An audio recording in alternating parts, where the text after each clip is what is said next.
For generations, America's leaders have struggled to find a solution on immigration. It didn't work. To understand the battle over immigration reform, pass a bill.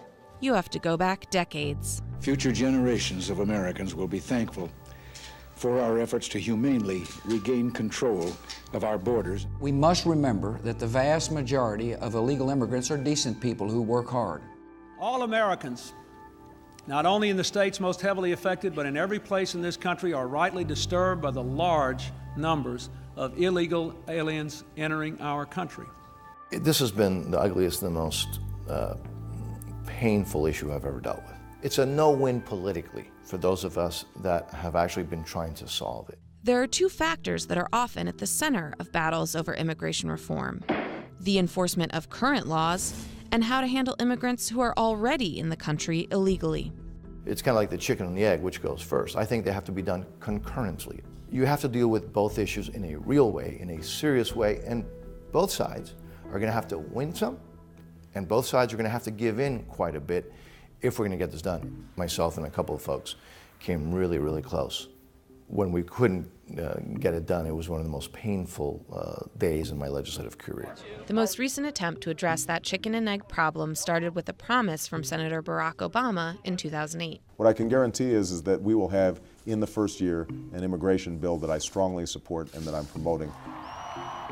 We believed in the hope and the change that he talked about. We believed that he was talking about immigration. We didn't see that fulfilled. It was a broken promise. Obama won the White House with a margin of more than 2-1 among Hispanic voters. But with the economic crisis and healthcare soaking up much of his political capital, it wouldn't be until 2012 that the U.S. would see real action on immigration reform. That picture up there where Obama is giving me a big hug, he said, put your thinking cap on. I'll do the same. And when we come back, I know I can't do immigration reform. Members of Congress. We've lost the House, and we're weaker in the Senate, but tell me how we're going to protect them. In 2012, Obama rolled out the DACA program. Effective immediately, the Department of Homeland Security is taking steps to lift the shadow of deportation from these young people.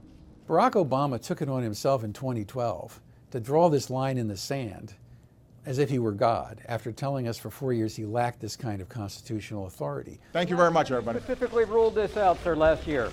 What gave him the right to decide where to draw that line?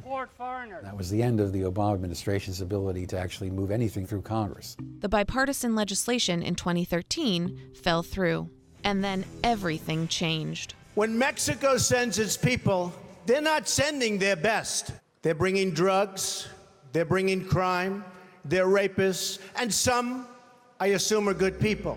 Trump is a very savvy political animal, and he understood that Hillary Clinton had left a very significant hole in the center of the American electorate. We are going to build a great border wall. Donald Trump rode that issue in trade to the White House. Democrats put illegal immigrants before they put American citizens. What the hell is going on? This president fundamentally has changed the discourse, not only in the Congress of the United States, but across America. It's still unclear what the path forward might be for real reform. And in the meantime, real lives hang in the balance.